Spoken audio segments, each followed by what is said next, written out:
नमस्कार दोस्तों, स्वागत है आप सभी का नो स्क्रिप्ट यूट्यूब चैनल में। सबसे पहले तो बहुत बहुत शुभकामनाएं आप सभी लोगों को मदर्स डे की। अगर आप स्वयं एक माता हैं, मदर हैं, तो मेरी तरफ से आपको बहुत सारी शुभकामनाएं। और अगर आप पुत्र हैं और नीतू की तरह विक्रांत के पुत्र जी हैं, तो आपकी तरफ से भी माता जी को ढेर सारी शुभकामनाएं। अब देखो, यहाँ पर आज हम लोग मदर्स डे सेलिब्रेट कर रहे हैं और एक इंस्पिरेशन वाली फीलिंग आती है ना। आज कितनी सारी स्टोरीज हमने न्यूज़पेपर में देख रहे हैं, न्यूज़ चैनल्स में देख रहे हैं, सोशल मीडिया पर आती है कि ये हमारी इंस्पिरेशन रही है, इन्होंने ये काम किया था, वो काम किया था। पर टीवी सीरियल के अंदर ना, मतलब सीरियल के मेकर्स भूल जाते हैं कि किस दिन पर क्या दिखाना है। और आज मदर्स डे के दिन उन्होंने एक माँ का एक ऐसा रूप दिखा दिया जो सीरियसली अनएक्सेप्टेबल था।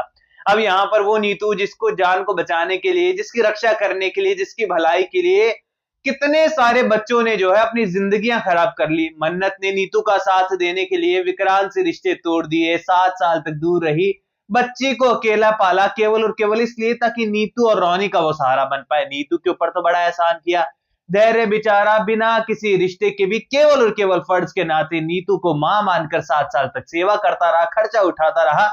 और नीतू ने क्या किया, इसी के साथ ही विक्रांत जिसने अपनी मां को इतना प्यार किया विशाखा को, वो विशाखा विशैली निकली और फाइनली नीतू वापस आ गई है।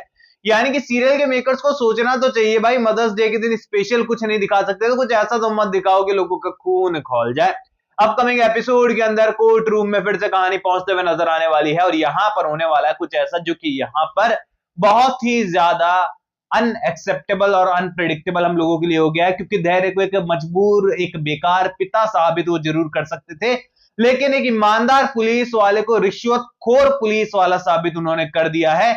और नीतू और याशिका की चाल कामयाब हो गई है। नीतू ने इतनी बड़ी चाल चली कि यहाँ पर धैर्य को रिश्वत देते हुए पूरी तरीके से वीडियो रिकॉर्ड कर लिया और कोर्ट में उसे मंजूरी भी मिल गई और यहाँ पर धैर्य से कस्टडी छीनकर पूरी तरीके से कस्टडी विक्रांत को दे दी गई है। अब यहाँ पर अगर आप लॉजिक लगाने बैठोगे तो आप कहोगे कि हिसाब से तो धैर्य का कोई लेना देना होना ही नहीं चाहिए इस केस से, क्योंकि यहाँ पर इमोशंस को तो कोर्ट रूम समझता है नहीं। वहां पर क्या फर्क पड़ता है कि आप दिल से किसको क्या मानते हो, आपके ओपिनियंस क्या है। वहां तो सबूत काम आते हैं, वहां लॉजिक काम आता है। अब देखो, सीरियल के अंदर ही लॉजिक नहीं है तो सीरियल की कोर्ट रूम के अंदर भला कैसा लॉजिक काम आएगा।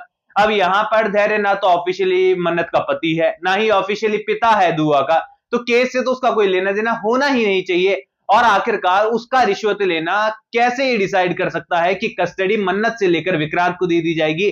और मन्नत और विक्रांत ही अगर साथ में नहीं है तो कस्टडी अगर विक्रांत को मिलती है तो मन्नत से कस्टडी छीनना ही ये हुआ। और आखिरकार एक मां जो कि 7 साल से अपने बच्चे को पाल रही है और बच्ची इसको पता भी नहीं है कि विक्रांत उसका पिता है, आखिरकार एक अननोन पर्सन को कैसे एक बच्ची सौंपी जा सकती है। आप लोग अगर कोई आपके घरों में आस पड़ोस में जानकार में कोई वकील है तो उस बारे में डिस्कस कीजिएगा और सीरियल के मेकर्स को जरूर टैग कीजिएगा। जब भी आप उनसे बात करें, कम्युनिकेशन करें, तो उनको थोड़ा सा समझ में आए कि ऐसा होता नहीं है जैसा वो दिखा पा रहे हैं। अब यहाँ अपकमिंग एपिसोड के अंदर धैर्य के ऊपर बड़े चार्जेस लगने वाले हैं। धैर्य को खुद की बेगुनाही साबित करनी पड़ेगी डेफिनेटली। और यहाँ पर उसकी वर्दी पे भी सवाल आने वाला है जो कि विक्रांत जो है बहुत बड़ी गलती के रूप में लेने वाला है। अब यहाँ पर पूरी तरीके से घर पहुंचने के बाद पता चलने वाला है नीतू को, बाकी लोगों को, कि ये सब कुछ क्या हुआ था। उसे पता चलने वाला है कि सब कुछ नीतू का किया जा रहा था, याशिका का किया जा रहा था और इसी कारण से जो है यहाँ पर धैर्य के ऊपर रिश्वत का नाम लगा और दुआ की कस्टडी उसे मिले। अब जिस दुआ को वो पाना चाहता था वो दुआ जो है उस विक्रांत से ही डरने लगी है, जो कि उसे प्यार करना चाहता था, बेटी के रूप में पालना चाहता था, उसका पालन पोषण कर कर उसे अपने साथ रखना चाहता था, उसे पिता का प्यार देना चाहता था।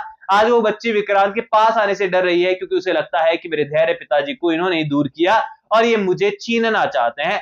अब विक्रांत को रियलाइज हुआ है फाइनली कि गलती से ही बहुत बड़ी गलती हो गई है, लेकिन इसे सुधारने का वक्त अभी यही है। और विक्रांत लाइक उस तरीके का इंसान हो गया है कि किसी को उसकी औकात दिखाकर फिर माफी जाकर मांग लो कि भाई मुझसे गलती हो गई थी, यानी कि पहले सारे जख्म दे दो और उसके बाद एक छोटी सी माफी मांग लो और सारे गुनाहों को माफ करने की गुहार लगा दो। ऐसा भला कहा होता है, इंसान एक बार माफ कर भी दे लेकिन कहीं ना कहीं पर वो चीजें माइंड में और दिल में जरूर चलती है। और सीरियल के अंदर तो ये चीजें काफी ज्यादा होती है क्योंकि पुराने केस, पुराना पुनर्जन्म तक वापस आ जाती है टीवी सीरियल के अंदर, तो इमोशनल वाले एक दूसरे को हर्ट करने वाली चीजें तो चलती ही रहती है। अब यहाँ पर फाइनली अपकमिंग एपिसोड के अंदर इस कोर्टरूम वाले सीन के बाद विक्रांत भाई साहब को रियलाइज होने वाला है कि जो कुछ हुआ है वो नहीं होना चाहिए था और यहाँ पर वो दुआ से माफी मांगते हुए नजर आएंगे, उसके बाद धैर्य के पास जाने वाले, उसे गले लगाने वाले, बहुत सारा इमोशनल ड्रामा यहाँ पर देखने को मिलने वाला है। और वो रिक्वेस्ट करने वाले हैं कि मैं यहाँ पर सब कुछ सही कर दूंगा, मैं फिर से केस को जो है ले लूंगा, फिर से सब कुछ नॉर्मल हो जाएगा, पर इतना तो मेरे लिए कर सकते हो कि दुआ का बचपन मैंने मिस कर दिया, लेकिन आने वाला टाइम जो है दुआ का वो मैं मिस ना करूं। तो क्या ऐसा नहीं हो सकता कि हम सब एक फैमिली बनकर यहां पर रहें और जिस तरीके से चीजें चल रही थी वो 7 साल पहले वैसे ही चले, आखिरकार इसमें किसी की कोई बुराई नहीं है। और क्या आप लोग हमारे साथ ही नहीं रह सकते? इस चीज पर कहानी आगे बढ़ेगी और सीधी सी बात है, सीरियल के मेकर्स घुमा फिराकर कहानी को उसी पॉइंट पर लाकर खड़ा कर देते हैं जहां से कहानी शुरू होती है। बाकी आपकी क्या राय है अपकमिंग एपिसोड को लेकर, एंड आप लोगों को ये कोर्ट रूम वाला ड्रामा वाकई में अच्छा ड्रामा लगा या फिर कॉमेडी लगा, जैसा कि मुझे फील हो रहा है कि कॉमेडी ही था ये। तो आपकी क्या राय है कमेंट सेक्शन में बताइए, कोई सवाल शेयर कर सकते हैं, सपोर्ट कर सकते हैं इंस्टाग्राम पर, लिंक डिस्क्रिप्शन में यूजर नेम नजर आ ही रहा है। सब्सक्राइब कर दीजिए चैनल नो स्क्रिप्ट को। मैं मिलूंगा आप सभी लोगों से अगले वीडियो में। जब तक के लिए बहुत बहुत धन्यवाद, सभी को मदर्स डे की बहुत सारी शुभकामनाएं। Happy mother's day.